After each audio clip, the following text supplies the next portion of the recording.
welcome to the WIE Progress panel, and this is something that was actually coined by AGU, and then they wrote an article on how to do it. And we're not doing the full shebang because we don't have enough time. We're only doing one panel. It's actually a series of panels for that, but it's based off of the AGU WIE Progress initiative.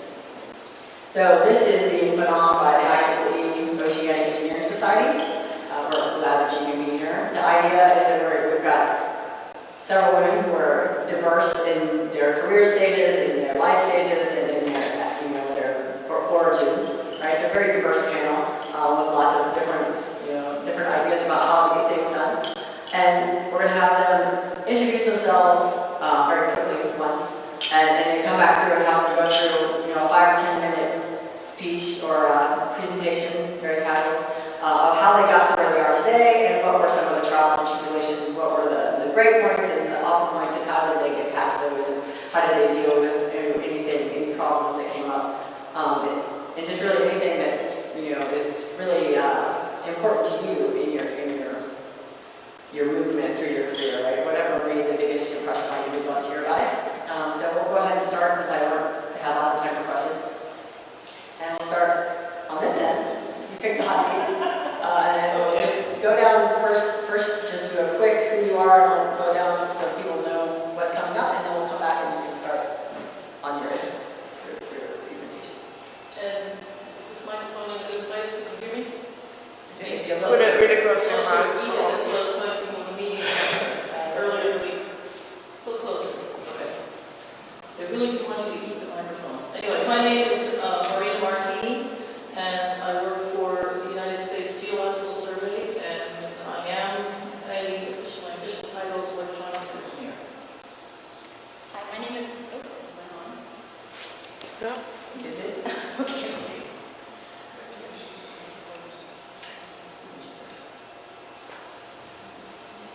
I can grab the weapons for them. Hi, my name is Grace Samba. I'm an assistant professor at Rutgers University. I'm actually an oceanographer. I'm a scientist, not an engineer, so I'm the token scientist of the group. Thank you for having me. Good morning. My name is Olga. I'm a research scientist at the Royal Military Academy. I work for the Ministry of Defense of Belgium. I'm an electrical engineer, and I have also a PhD in image processing. My name is Milica. I'm a professor of electrical and computer engineering at Northeastern University in Boston. My name is Ananya Sengupta. I am professor of electrical and computer engineering at University of Iowa. All right, can everyone hear? Sort of a sound check, right? You can all hear, then we're good to go. And we'll go ahead and start the presentations. Okay. Oh, yes, hold on just a figure. That's the danger of being the first one. All right, sorry, here it goes. I'll start with my weaknesses, my memory. So here I am reading some notes. And anyways, I said my name is Marina Martini, and I want to thank you who came out this early to join us. It's hard to fit things in around these meetings, so I'm happy to help bring you this effort. I'm going to start very young and kind of describe how I ended up where I am now. And very young meaning describing how many folks here know of The Wizard of Oz and Frank Mountain's books.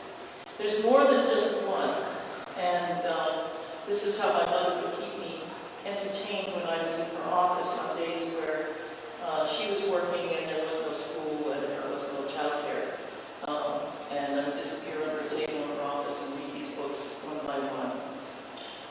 One of the last books, known as called Winda of Oz. There are 6 women, Dorothy, Winda, Ozma, and 3 adepts, who have to figure out the workings of an underwater city that is accessed by submarines as a mechanical bridge, okay? And they have to stretch steel to raise this city. Now, they use a little magic for that. But my point in saying that is I still remember that story. And I think it's what first put that kind of idea in my head about engineering.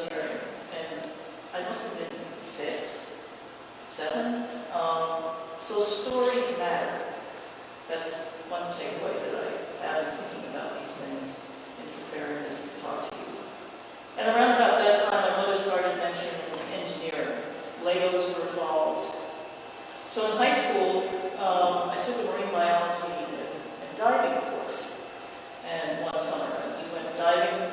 It was in the Caribbean. We stayed at an off-site season resort, walked out to the beach. We had class in the morning, and we dove in the afternoon and worked on a research project. So that kind of bug in my head. So I knew I wanted to do something with the ocean, something with engineering at that point. And I had an uncle who was in the Merchant Marine, and he said, why don't you apply to the United States Merchant Marine Academy?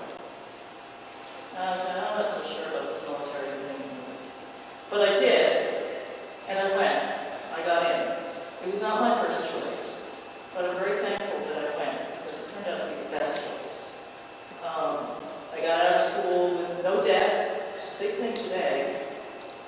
Bachelor's in Marine Engineering, United States Coast Guard license, and Navy commission. And from there I went to work at what they call the Beltway in Washington, D.C. for a company that sometimes nicknamed Beltway Man, working for doing military work. And it wasn't military work, but I just saw ahead of me a sea of paperwork, and I like hands-on stuff. I already knew that by then. Merchant Marine Academy has a very hands-on curriculum. So I started applying to grad school, and I got lucky again. I don't think I was particularly smart then. I didn't have anybody to tell me these things.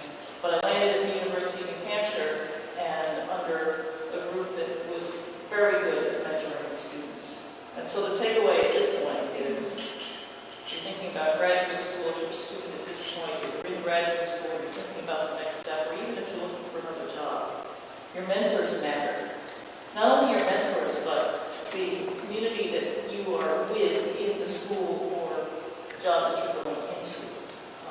Networking matters. So because I had a good mentor, they had connections down in the Woods Hole community in Massachusetts. That's how I landed at the United States Geological Survey. I was actually hoping to work at Woods Hole Oceanographic. And it's like, oh, well, I got my second choice again in the USGS. In the end, I'm thankful again that that was what serendipity landed me. How am I doing this? And again, it was connections. So network, come to meetings like this, meet people. I think one of the panelists said, one of the plenaries, bother people, right? That's what everyone's here for, to meet people they don't know. Don't just hang out with the same people. Get out there and meet new people. So the job that I have had for the past almost 30 years now, I've been pretty much sitting in this, I am literally sitting at the same desk for 30 years. That's unusual. I did not move around. It has been a very good government job. It's hard money. That is definitely something that kept me there, watching friends and colleagues struggle with getting funding and so on and so forth. I originally intended just to stay a few years and figure out what I was going to do for a PhD. I never figured that out. I never did it. I was having too much fun. I was the one who got to play with the toys while the people who had PhDs were struggling to find their jobs, finish their PhDs, and move on from there, find money. What I sacrificed, though, was the ability to ask the question, to form, to guide what work we were working on. That's still okay with me, but that's something to think about. And in some ways, I've now been passed by my contemporaries who got their PhDs, and then because of that ticket, had access to, within academia anyway, bigger and better things that you need that ticket for. On the other hand, I have had stability, staying in one job at a beautiful place to work and in a wonderful academic community. So, and I can't say I really consciously made the choice to do it this way. It just kind of happened. So, a few years ago, I was sort of itching in something that I had in the back of my mind. I went and I got my professional engineering license, and I want to tell you that don't wait that long to do it, if you're thinking about it.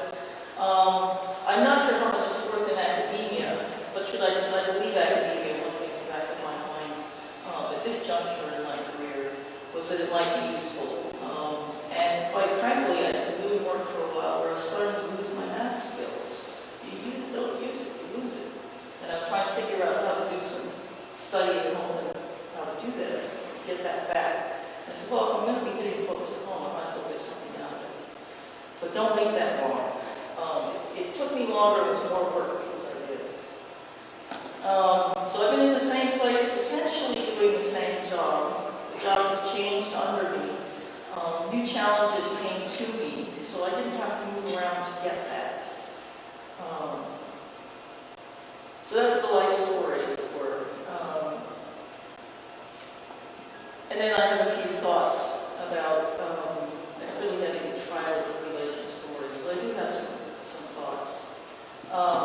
Will you get equal credit for all of your ideas? Hopefully, but don't let that stop you. Don't confuse ignorance with intent. What we have been experiencing while we're all here is deeply cultural.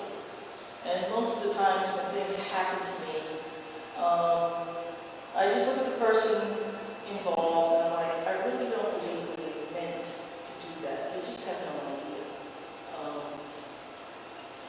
If you quit, the pain is forever.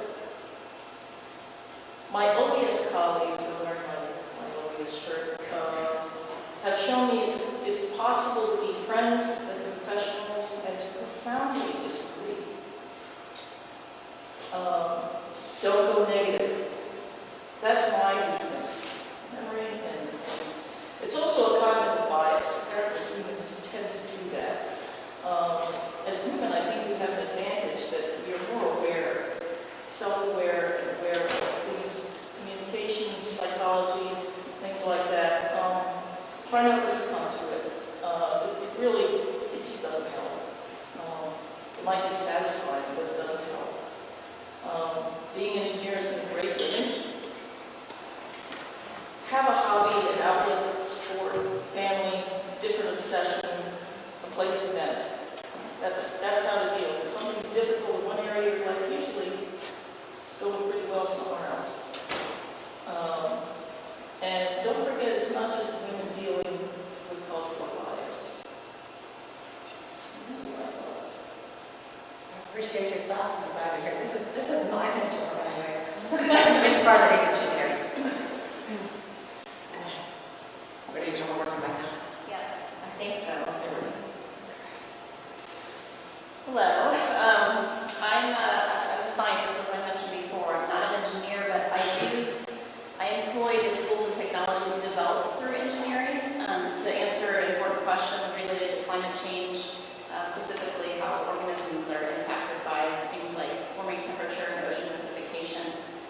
I actually grew up in Kansas on a small farm in the middle of nowhere. So ironically, it was there, though, in that landlocked state. At about 8 years old, I knew I wanted to be a marine scientist. I had a creek behind my house. I was out there all the time, playing with algal mats, looking for crawdads, keeping tabs on metamorphosing tadpoles.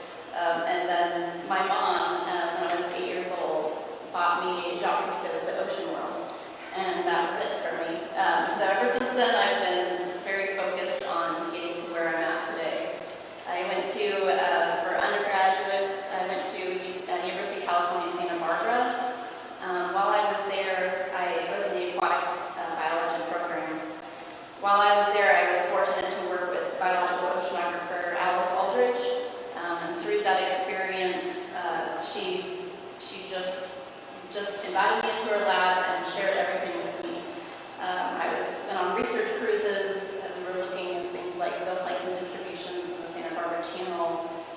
Also looking at microhabitats for sinking marine snow coming out of the water column. And through that experience, I was able to go on several research cruises. I did some blue water diving. So those experiences tailored me towards looking at organismal ecology. And then also while I was at UC Santa Barbara, I worked with deep sea biologist Jim Childress. And I was very fortunate again to go with him on 2 hydrothermal vent cruises in the equatorial Pacific.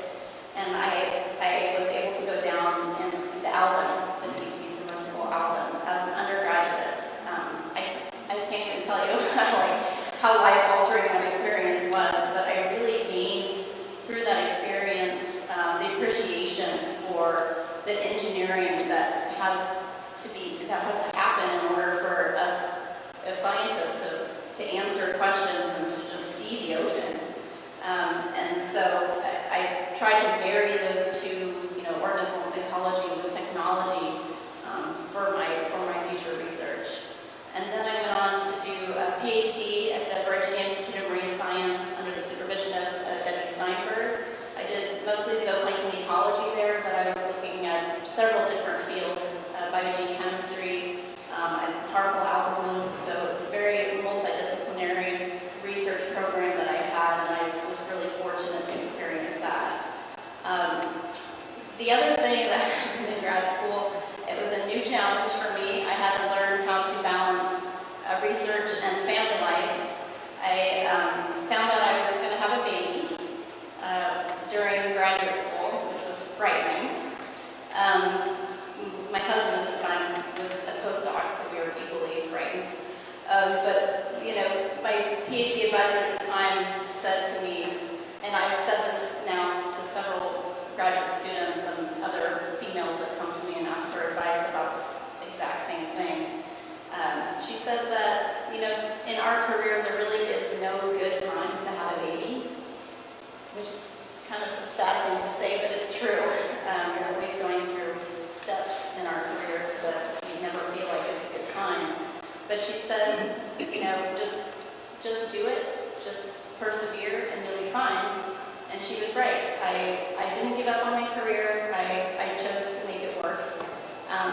It hasn't been easy. The balancing is still difficult. It has been since day one, and it probably always will be. But I try my best, and at the end of the day, when I can look at my children's eyes, and they can be proud of me for whether I'm telling them about a day at work in the field, deploying a glider, FaceTiming them from an Antarctic field station, telling them about a new sensor that I'll be the first in the world to test, it makes it all worth it. And then I came to Rutgers after my PhD. I did a postdoc with Oscar Schofield at Rutgers, and I've been there ever since. And I'll just say the reason why I haven't left Rutgers is because of the people that I'm surrounded by. I work in an amazing research group. They've always been supportive of me. And through that experience with my research, what I did was I started working in the Antarctic on climate change issues related to Antarctic krill. And I was integrated into the Center for Ocean Observing Leadership. So RU-COOL is our research group at Rutgers. And where I now take advantage of the tools and technologies that we have in the lab. So we use slope and web underwater gliders for a lot of our work. So now I'm able to use the gliders to examine underwater habitats that allow me as a biologist to better understand how organisms are responding to those habitats and actually to design better field experiments that incorporate natural variability into them. So I have a few projects that I'm working on now with the gliders, so developing a new pH sensor for a glider to start monitoring ocean acidification, which is really important to me. And then incorporating like echo sounders into gliders so I can look at multiple trophic levels at the same time to really answer ecosystem level issues in the ocean. So that's where I'm at research-wise now. I've been at Rutgers since a postdoc, and now I'm an assistant professor, so I just kind of went through several promotion phases. One part of that was soft money faculty, which was super challenging. I know you mentioned that before. I was that person. Really having quite a challenge trying to fund myself, do everything by myself, because at that time I had a lot of field-based projects that I did alone, and it was tough, but I made it through, but it wasn't easy. But now I'm tenure track, so I'm 9 months hard money. I bring in summer salary, and now I stress about funding my graduate students and postdocs and things like that. But some things I've learned along the way through my career is be your own advocate. This is one of the most important things. Just things aren't going to be handed to you. And a lot of times I say to myself, like, wow, I was really lucky to have that opportunity. But, as a matter of fact, maybe there was a little luck, but I have to give myself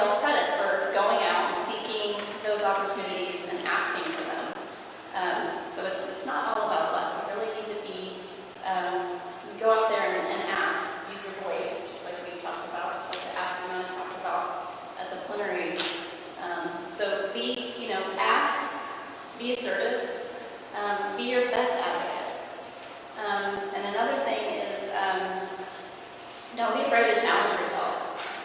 If you're running around and feel like you don't know what you're doing, then you're probably doing something right. At least that's what I tell myself. Mainly that just means that, there's no way to push the envelope for ocean exploration and discovery if you really know what you're doing. You have to not know what you're doing, and just keep trying. And then that kind of goes along with my next point, which is you will make mistakes, but learn from them. Sure, dwell on them for a little while if you need to, but shake it off and do it better next time. Tame your harshest critic. Who is that? 99% of the time, your harshest critic is yourself. It's okay to be critical though, and that's how we learn, that's how we grow, that's how we adapt, that's how we get stronger. But don't let negativity and doubt get in the way of any progress that you can make. So give yourself a pat on the back. It's okay. And then surround yourself, and I talked about this a little bit earlier, surround yourself with good people. I can't stress that point enough. And if you can, avoid working with people that don't respect you or respect your time or won't contribute equally to a project. I've learned the hard way on that one a few times, and I won't make that mistake again. But I benefit from personal support from my husband, who's also a climate scientist, so he knows. And then professionally through my colleagues abroad and at Rutgers, and through my entire career, I've had some really great mentors.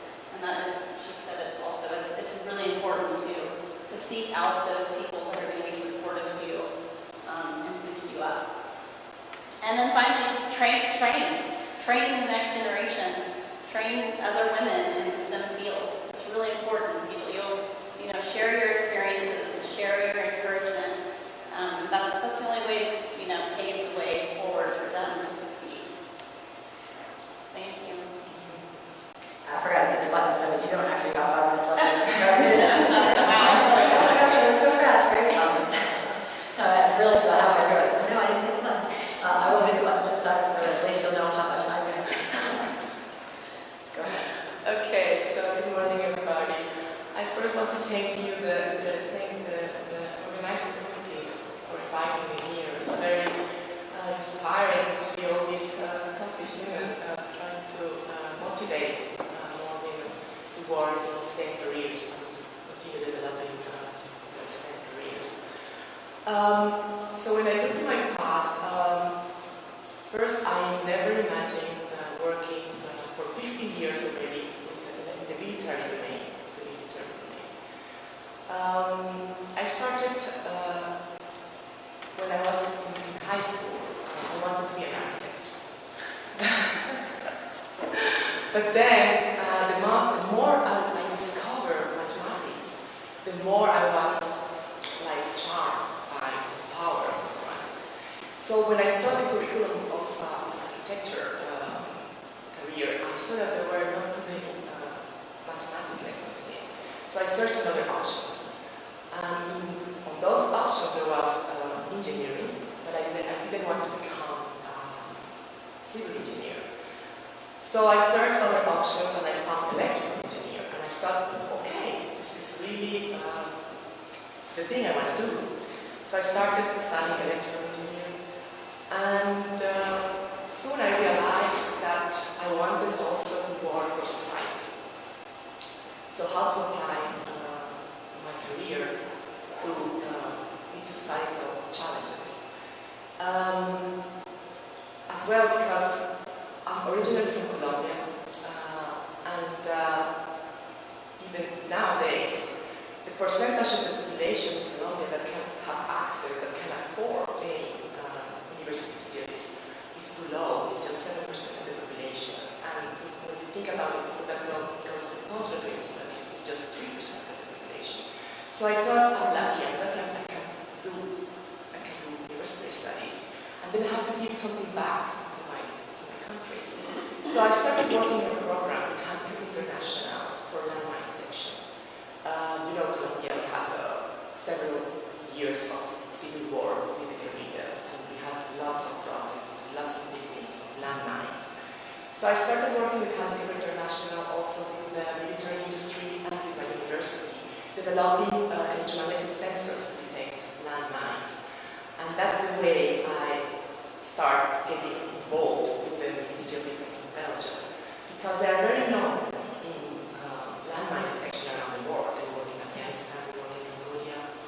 And one day, in a meeting organized by Handicap International in Switzerland, I got the opportunity to meet the director of the laboratory where I'm working now. And he said to me, listen, I'm interested in working, having a kind of collaboration with Colombia as well, with this problematic.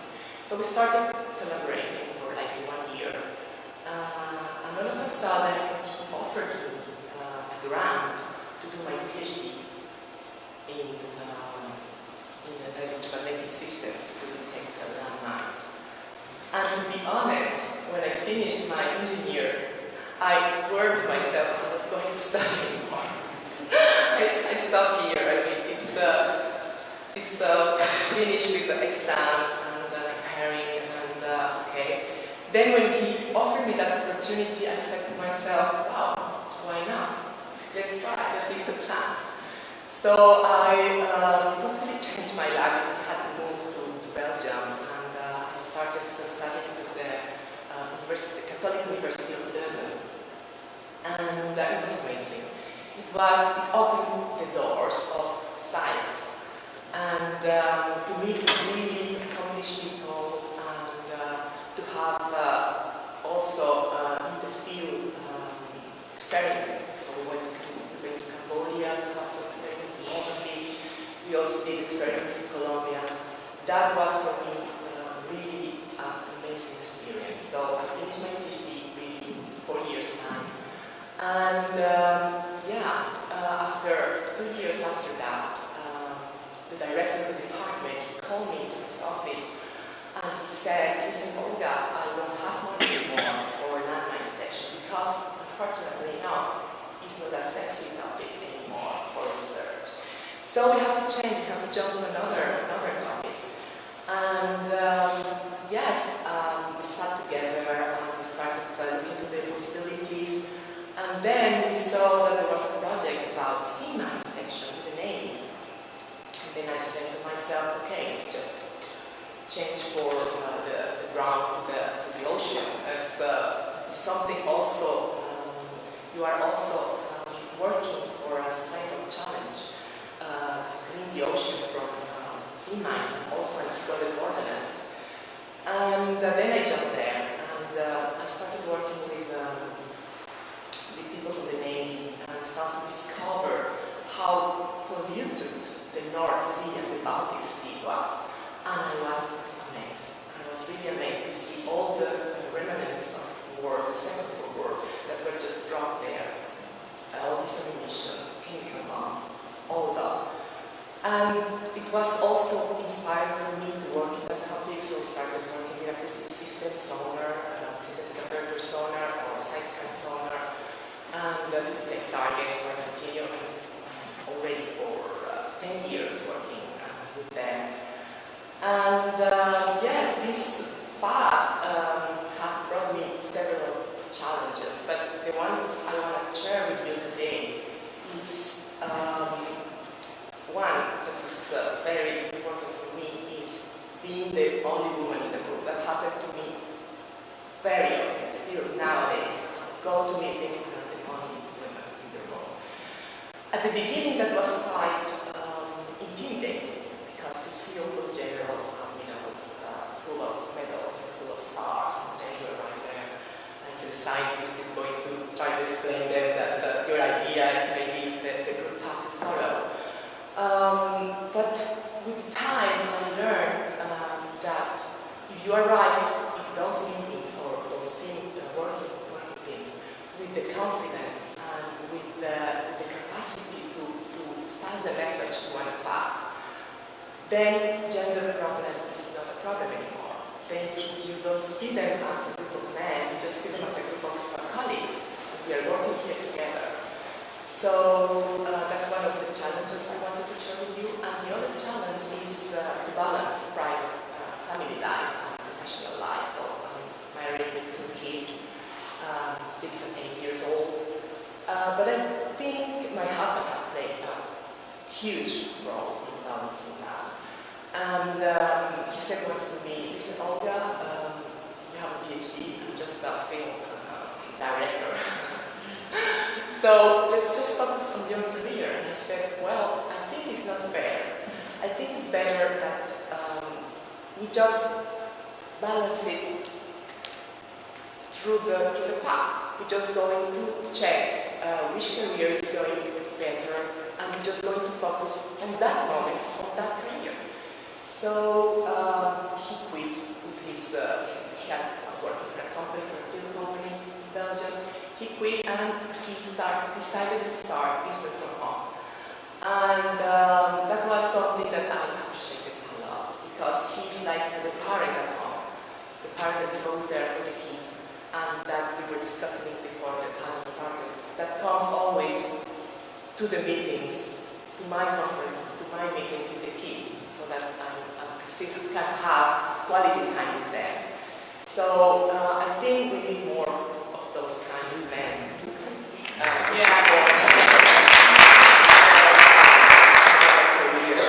And well, things have turned a little bit, and now he's more successful than I am. He's earning more than I am, so I'm very happy for him, and I'm very happy that how the things have evolved in our family. And just an advice I want to leave you in the minute that is left for my talk. Just go out of your comfort zone. Every time you have some opportunity to learn more, to get new knowledge, just go out and do the step out of your comfort zone.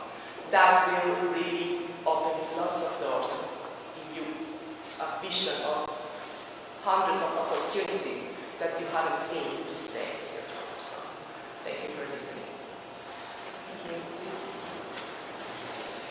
Yes, we need to thank all those husbands who take his walking wherever he works. Thank you all for coming. I have to disappoint you. I didn't ever know as a child that I wanted to be an engineer, and I'm not even sure now. But that's the point. It's not always what you do, it's how you do it and with whom you do it, and then you have fun. And it doesn't matter if you're a carpenter or,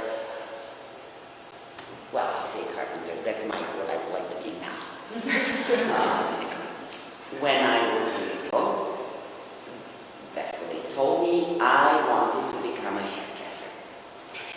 I think it goes back to going with my grandmother to her hairdressers, where the lady had a push cart and that push cart. I do also like to cut hair. I beg all my children to let me do their hair. Only one of them still lets me do it, but such a life. Anyways, I didn't know I wanted to be an engineer. I did like math always, so math is the remaining love that does guide some things. But you know, there are many hairdressers who love math and they just keep on doing stockings and whatnot. There's lots of math in that. I grew up in Eastern Europe, in a country that is now Serbia. We have a very good education there. And throughout high school, when I dropped the hairdresser idea, I oscillated between literature and biology. But then in those times, you can't study something that won't give you a job at the end of the line.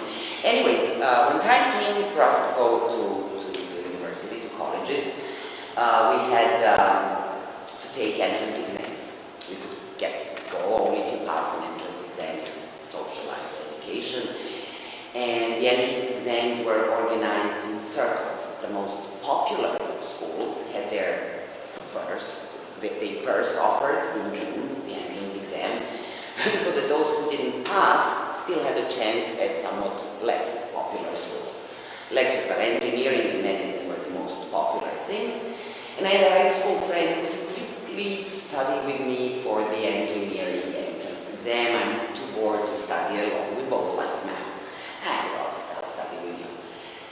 And then we took the entrance exam, and I passed. So I had a choice then.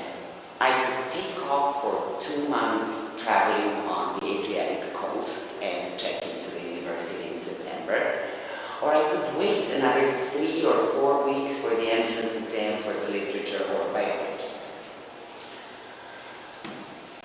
You know what I tell you that. I'm not very proud of that. But you know, it's all for the better. Like Marina said, it doesn't matter. You know, something happens with a reason.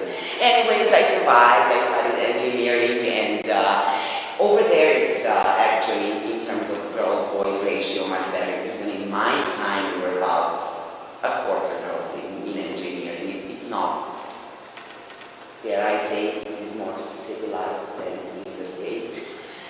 Anyway, so then that chapter was over, and I started graduate school back at home. My boyfriend then finished his master's degree at the same school, electrical engineering, and he wanted us to travel the world. And I didn't want to travel the world. Now again, you can guess who won in the end. So the way to travel the world and see America, we had no money, was to get yourself into grad school. I said, I'm not going that far. He filled out the applications for both of us. And bingo, we both get scholarships, research assistantships at the same university in Boston. And what am I to do? I followed the man. And so we landed in Boston, and we went to school, to Northeastern University. We both graduated from Northeastern University. He now works for Analog Devices, and he's one of those good husbands. And while we were students there, the first baby was born. Now, you said you had babies as a student, and that your friend said that there is no good time to have babies. I disagree. Perfect times are a master's baby, a PhD baby, and a postdoc baby.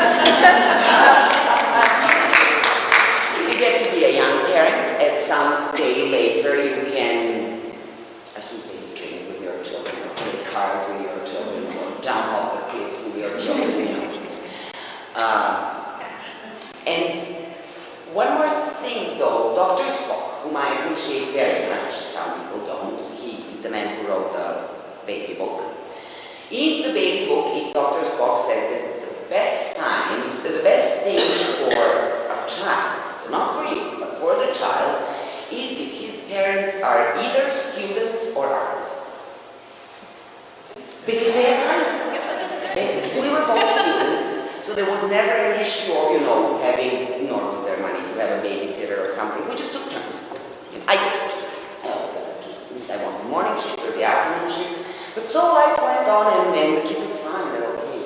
They're all survivors of the Boston public school system.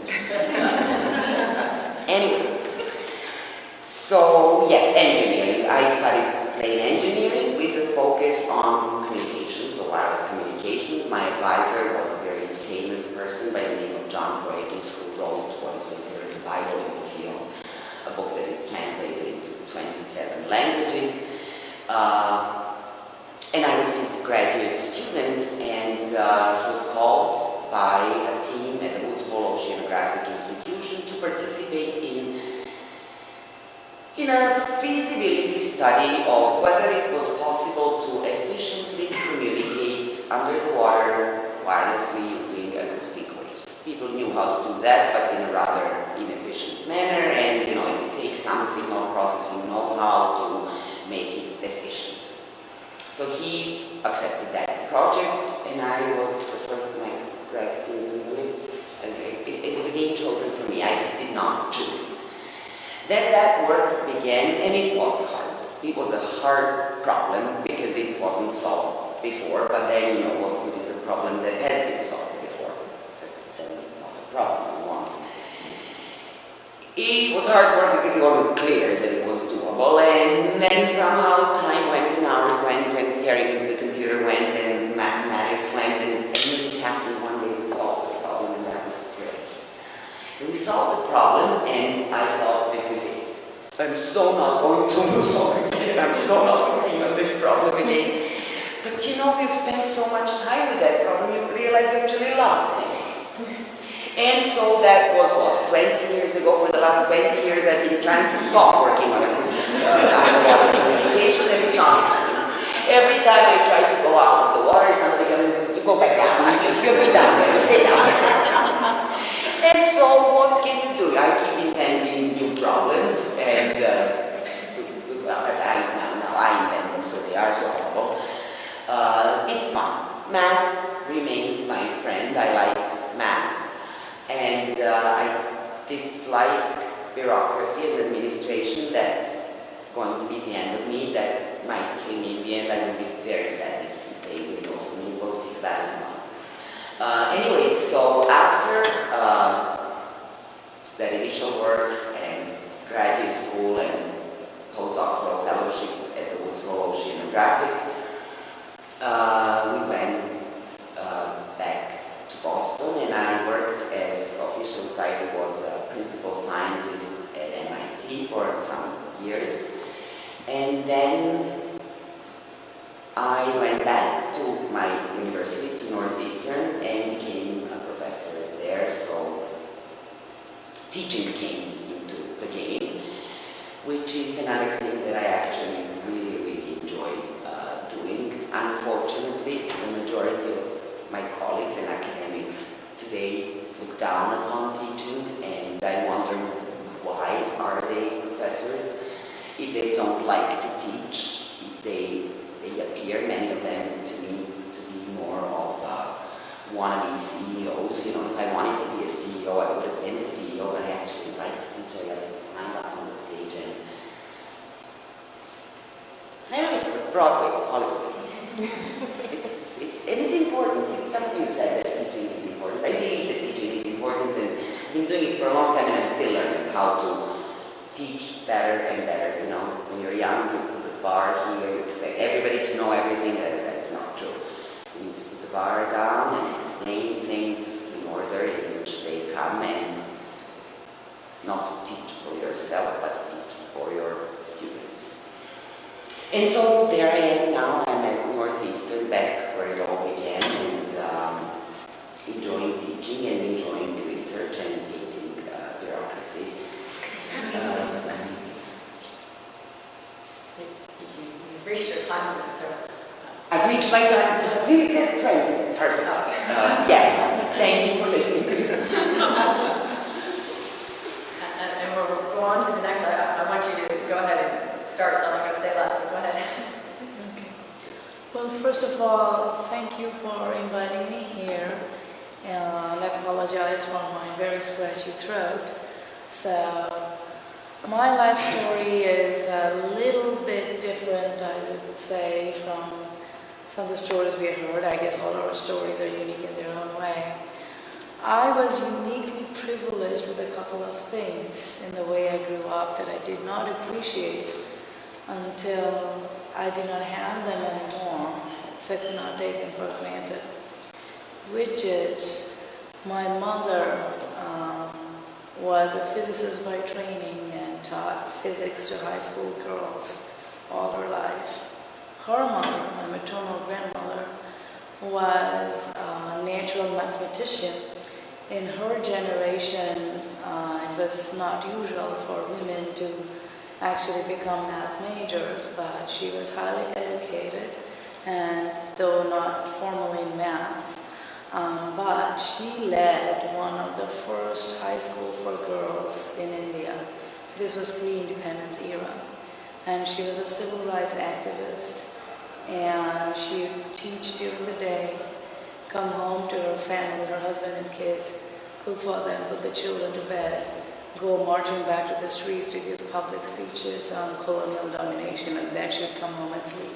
So that was my mother's mother.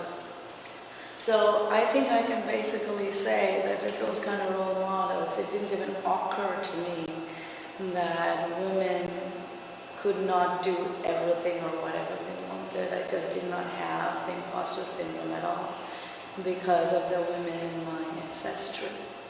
So that was a huge privilege, and I really did not appreciate that at that time. Second, which is kind of a tongue-in-cheek, but I was the only girl in my entire neighborhood. All my playmates were boys. We climbed trees. We basically didn't notice we had different bodies.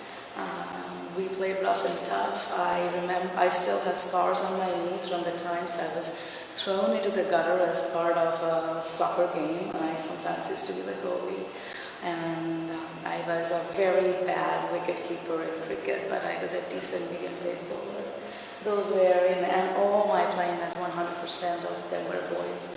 At some point, as I was hitting puberty, my parents went, it's good to have some friends or girls. And I did have a couple of girlfriends in school. Some of them lived in neighboring neighborhoods, so they made an active effort to grow those friendships. So I did have some friends with girls. But my point being, I had complete comfort in being the only female in the field growing up, which now when I look back, I'm like, I'm often the only woman in the neighborhood. It's like it's natural, where's the soccer ball? It's kind of my natural reaction, and I do thank my childhood for that. So with that, I never doubted that I wanted to do something technical because my mom and my dad was an engineer. My dad, by the way, his favorite pastime was during Tuesday, which was his day off, he would take our family car apart and put it back together and repair. He was an engineer, he couldn't keep his hands on machines. The car was the only machine that he was allowed to touch. And shall we say, we were always fearful for our lives when we got in the family car for a ride. But anyway, I always knew I wanted to be a scientist or an engineer because I liked playing with things. I liked breaking things apart to understand how they worked. And it was so natural to me, I almost never gave a second thought that I could be anything else. However, doing oceanic engineering to work with the ocean, if somebody came to me even 15 years ago, I would say, what? I never saw myself working in ocean-related topics. Now I cannot imagine not working on ocean-related topics. So that part of the story was interesting. I got my PhD in electrical engineering and to jump ahead past undergrad and stuff. And that was in wireless satellite communications. It was signal processing, but more on the theory side of things.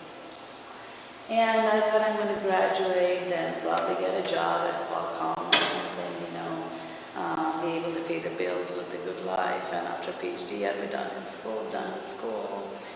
And in a sense, I almost followed that. I'll not go into the details, but one of the, not the last, but one of the later conferences in my final year, or maybe last but final year of my PhD at a conference, I had a very bad experience from a senior male scientist at the conference in my field. And that was the first time the glass ceiling kind of crashed straight on my head, where I paid a very high price for being forward, for not hanging back, but going forward, making connections, networking on my own. I basically ended up being really harassed, let me put it that way. And that threw me into a lot of soul searching and self-doubt, because when you're a type A go-getter and you go meet somebody you actually admire, and that person sees you for not for your brain, but something else, that's very dehumanizing and demeaning and send me into a spiral of self-doubt. Thankfully, I had a very supportive PhD advisor who tried his best to, help me back on my self-esteem. But in some sense, the damage was done, and immigration difficulties and visa things, meant I had to get a job. And I graduated in December, and so, Microsoft recruiters were on campus, they offered good money. I was still quite sociable and understood technology and how to talk to people. So I ended up quitting academia, in fact, quitting anything quote-unquote mathematical or technical, and went to Microsoft, and I was a program manager there for a full year, a little over a year. And I thought that was going to be the life. I was trying with salary. I could finally afford a nice condo to myself. I even had a cat. I am an introvert, and my idea of having fun is to go alone in nature and come home to my cat at that time. So it was a fun life, except there was no math in it. So I joined the job in January. By the time August hit, I was calling my PhD advisor and saying, I'm bored out of my mind. How can I get out of here? And Andy Singer was my advisor. He said, well, how would you like to work on the ocean? And I went, what? And I said, well, I have this colleague, Jim Pricey, at the Ocean Living Institution. He's looking for a postdoc who understands adaptive signal processing and can help us understand the ocean as a communication channel. Would you like that? And I said, yes. And he said, it's going to be nothing like what you have done before in communications. It's a different environment. I said, great. Different is the key. I do not want the same environment ever. And so there I was, ending up as a postdoc at Witol. I took a 50% pay cut in my Microsoft salary to be a postdoc. Best decision I ever took in my life. And one thing, if I may add as a compliment, now that I've basically changed fields, it was a complete left turn. I no longer do much, very little from what I did my PhD in. But after coming to oceanic engineering, I have found a much more supportive, healthy environment as a female scientist. I've never, and I cannot speak for everybody, but I've never been harassed at an oceans or ASA or similar conferences. I have usually had good mentors and allies. And so that, among other things, was a huge filter. I kept staying in this field and diversifying, following, where the respect is. That's basically kind of my motto. I follow where the respect is because it doesn't work boozing against a brick wall, and I'd rather go and talk to people who are actually there to listen. And so I have ended up investing more and more in the ocean, and now also in the space environment. So I work in space plasma physics, underwater acoustics, some mine detection, underwater communications, and a bunch of other stuff. But kind of the crumbs that I follow is it an interesting problem? Is it a challenging problem? And are people willing to listen? And that seems to have worked out so far. Well, I just want to thank you all for giving such engaging narratives, and I was having trouble keeping track of the time because I was listening so intently. And I think everybody else was too, so I want to open up for questions now. We had a mic issue, so now all the mics are up here, so maybe we can grab a mic and take it out, and then we can share up here. I can yell. Well, you miss your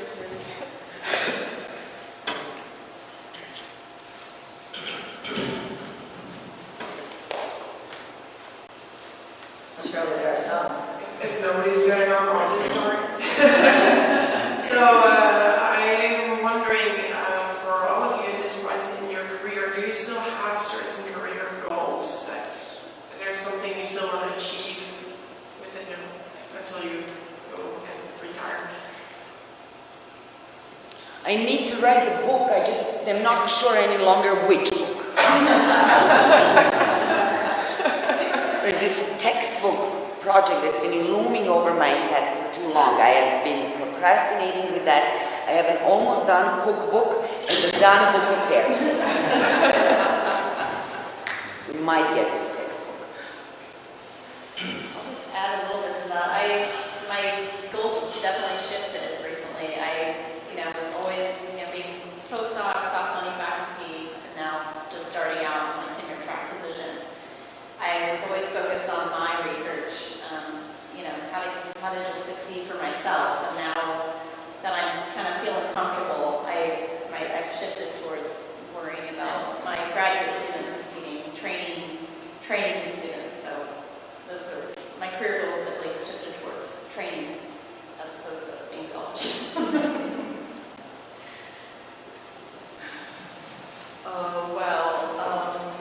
I'm trying now to get my projects into a European level.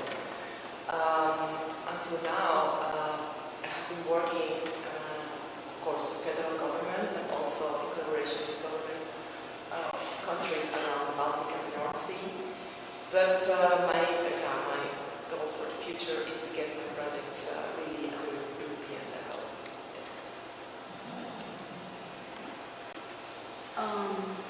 One of my career goals is to really mentor my students so they are given more informed choices on what to do with their career. I always find myself having the scenario of going back to my younger self, and if I could go back and tell my younger self this. So what I do is I go find a young person in my group and pay it forward.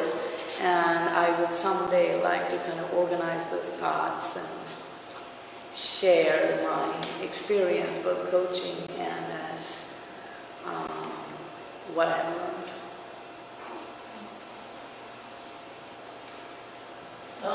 I don't know.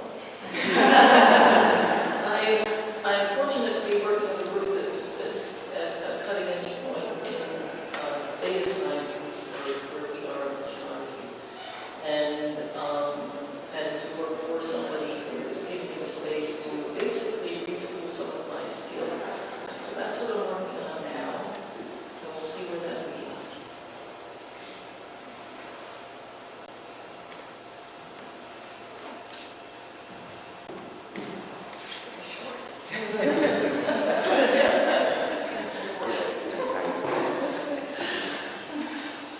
So I'm a mother of 5 and 7-year-old, and so I'm wondering how you guys deal with everybody says balance between the family life and the career, and I'm wondering what your guys' take on what is balance. Balance is priority planning. I definitely agree. Yes. I love to spend quality time with my kids. So let's say that I try to minimize the time I'm abroad. Although I have to participate in several campaigns with my mentors and my groups at sea to collect data and conferences and meetings. But I focus on essential. If I see that the meeting is not really relevant for my project, I don't go. So yeah, I prefer definitely the balance is more going heavier on the family side for me. That's my balance. Yes. I'm going to show you how I do my balance in a couple of minutes. I don't know if it's, you can see I have my 9-week-old baby here, and it's time to feed her. And so, yes. So, what I was going to say before I go down is I just watched my mother do both. And the logic in my mother and my grandmother was our ancestors, worked in the fields and did all their housework with a baby in tow. You have a laptop and a baby instead of, knitting needle or something in the field. So you're just following tradition. It's just you have added technology to it. So that's kind of how I do it, and I have a fantastic husband who supports me. He is currently doing his conference talk with our 6-year-old in tow. So that's balance. Do you have the freedom to do your own hours, or do you have to be at work 9 to 5? We just start this. But that's an idea. You should have that to doctor's work. Not to be derogatory. It is, the shortage of time is not an easy thing. Sometimes you just have to be very disciplined. I will never forget writing the thesis when he was a baby, and I made a deal with myself that the second he falls asleep, I'm going to drop everything and sit down and write the thesis. And that was the worst of all, the dirty plate over there. But I promised myself that I will not wash the plate. I will wash the plate when he wakes up. Like, there are things you can do with them, and there are things you cannot do with them. You cannot do creative writing. That's one. Many things can be done together. So just as the heart says, heart will tell you. And like you said, if the minute you think that somebody else is You know, that you're sitting in a meeting because you have to sit in a meeting, but your heart doesn't want to sit in a meeting. Do useful stuff, don't do useful stuff. Don't use your time. I didn't have children, and I actually had that inkling very early on in my life. I didn't call it lazy. I looked around and I saw so many women doing so much work, and I didn't do that. And I did not meet somebody, in the end I met somebody who didn't want children, although the man in my life is similarly supportive. He's retired and still wakes up and makes me breakfast, unless it's 5 in the morning. So, but didn't want children, and I was not that motivated to have children, so this is where we are. My life is extremely full and extremely busy, and yeah, as I was saying to people sometimes, well, you know, there's in fact some audience responsibilities, and somebody's been almost very understanding of me disappearing up in the den for an hour every evening, and they want some of my time forward. So so still balance. But I've been fortunate to, again, the job that I have had has been extremely very lucky, because while I haven't taken care of children, I have taken care of a parent from time to time, and I have literally, and actually thanks to the help of Randy, been able to say, I gotta go.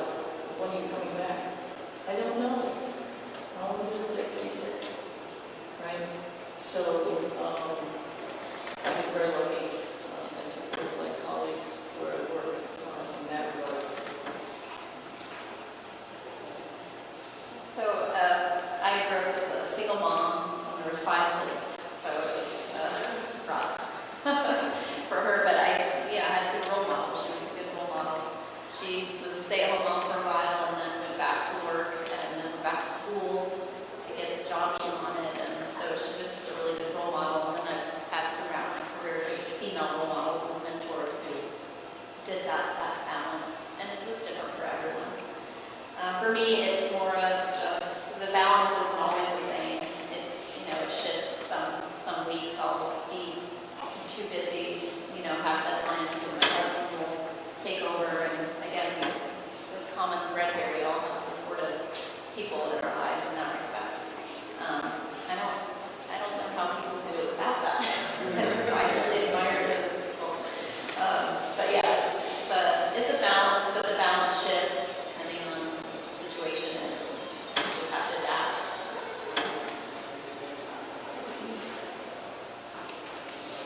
Okay, we still have 10 minutes. I think there is a session after, but we still have 10 minutes left for questions. Good morning. Thank you so much for sharing all the personal stuff. It really is good. I have a question and a cry for help.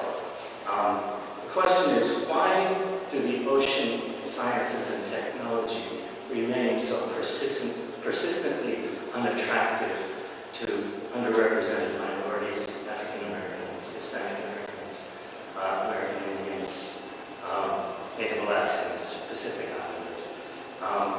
It's not as if it's not possible. Professor Emeritus, Matt Gilliam, Professor Emeritus of Marine and Environmental Sciences at Savannah State University, and the oldest historically black unit of the University System of Georgia. And I just learned, though I retired a few years ago, that Savannah State is producing more African American bachelor's and master's in marine sciences than any other institution in the United States of any kind. And I just got a presidential award for mentoring many years after I was nominated. And so my question is, why is ocean sciences remain, along with engineering, one of the least represented in that area?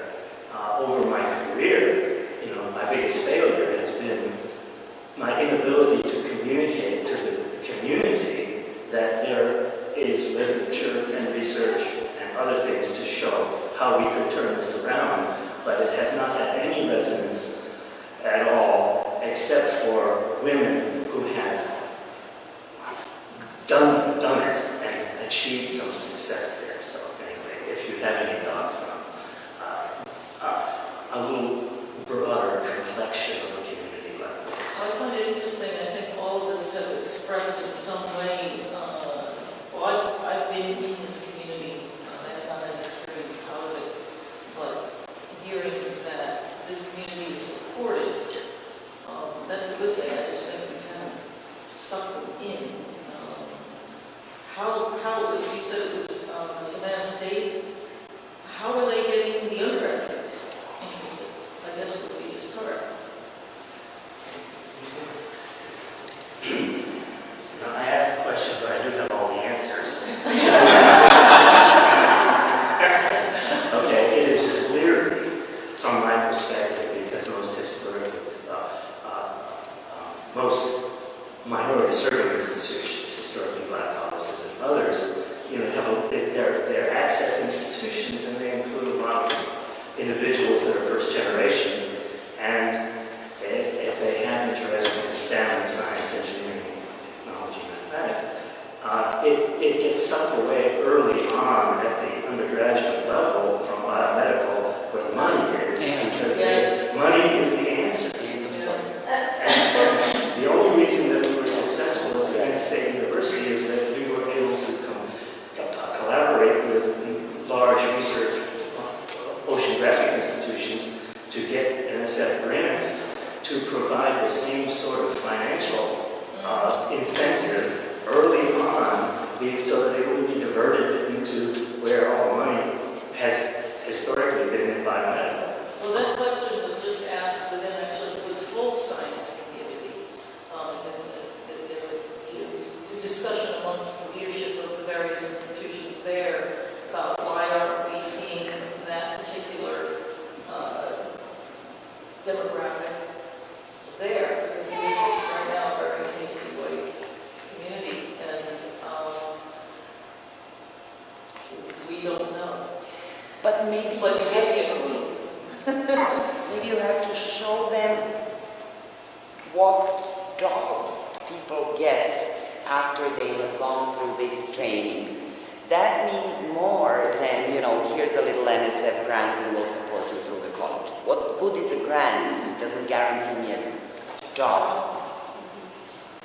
And then there's, the law of numbers. There, percentage-wise, there aren't that many jobs in ocean engineering as there are in. Congratulations on your award. Sorry, I didn't mean to cut you off. I have an interesting take on this from my recent experience, where I just hired my first URM student. I shouldn't say hired. He came to me, and I am planning to hire him starting spring, so it's not even there yet.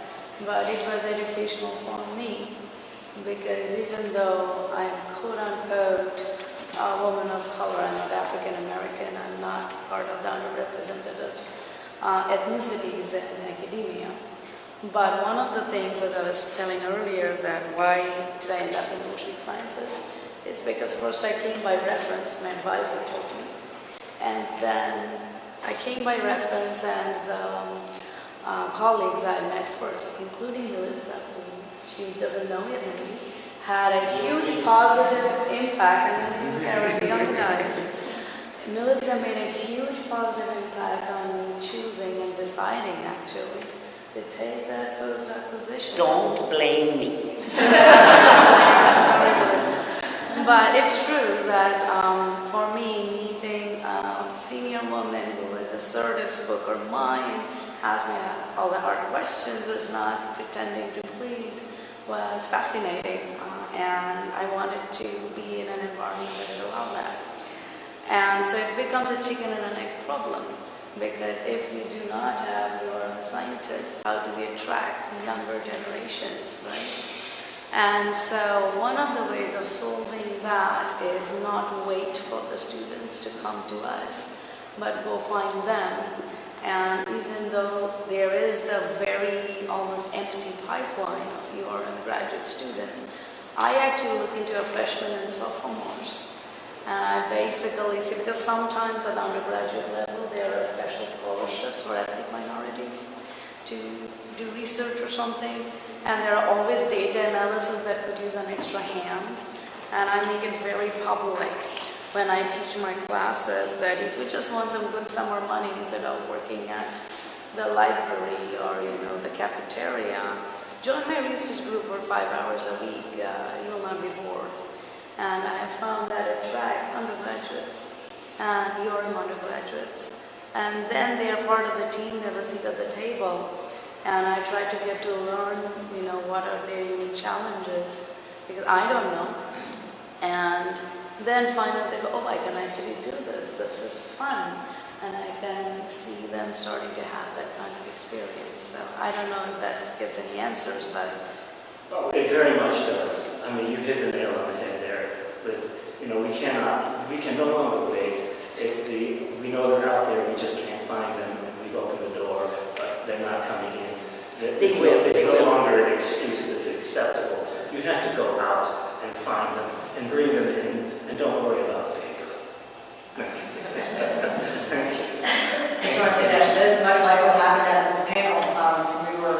We had 130 people that were supposed to come, right? And then some people who didn't get signed up. And they said, oh no, I didn't get signed up, can I come? Right? And at first I'm like, I don't know, there's supposed to be a lot of people there, but then we're like, just come anyways. We're going to pull you in. If they say you can't come in, we'll bring you in anyways. It turned out not to be a problem, but because we did that, we have as many people as we have right now.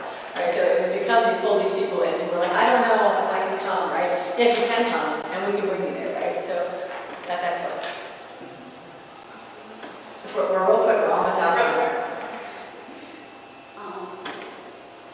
Hi, I'm Lisa Goodard. I'm an outreach coordinator for our veterans, our service to the armed forces, and our military spouses and families.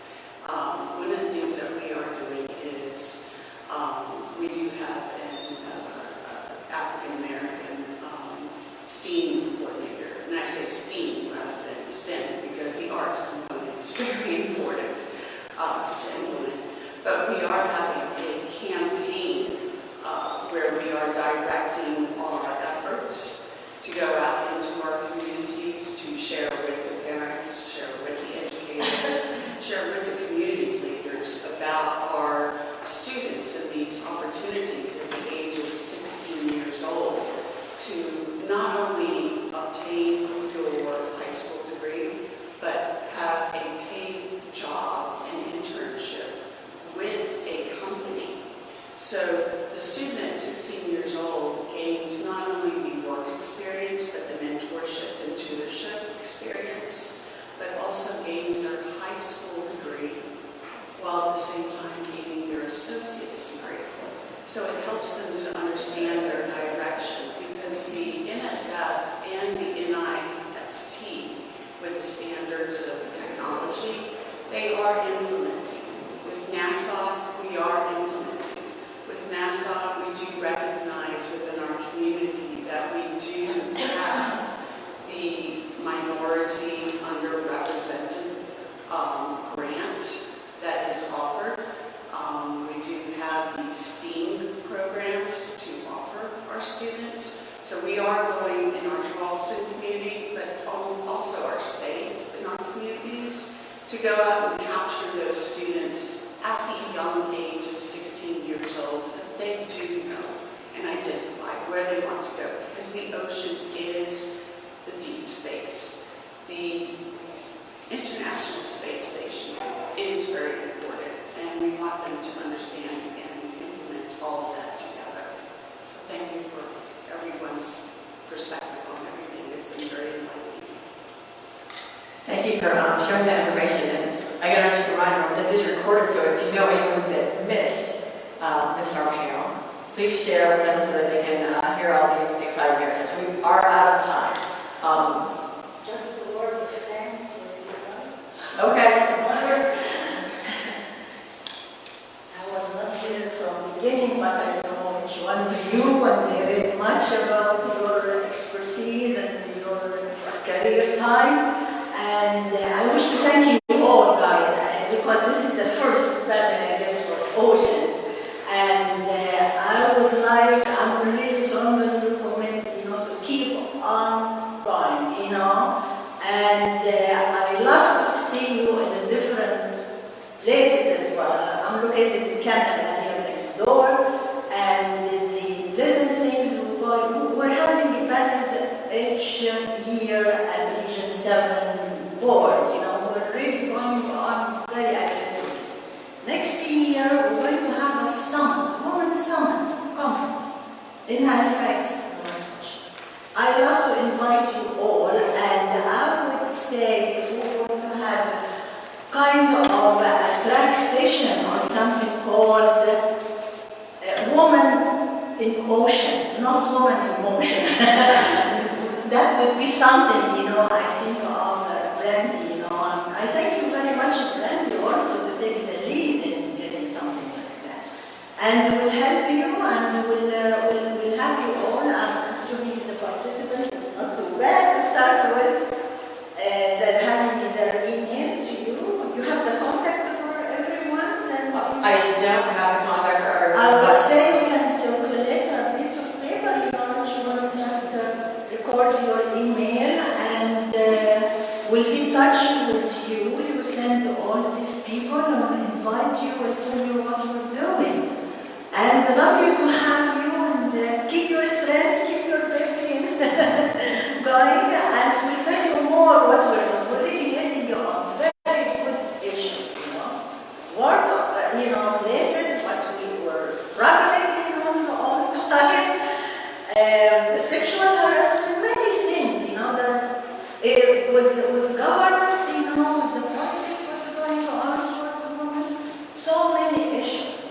And you want to see a wide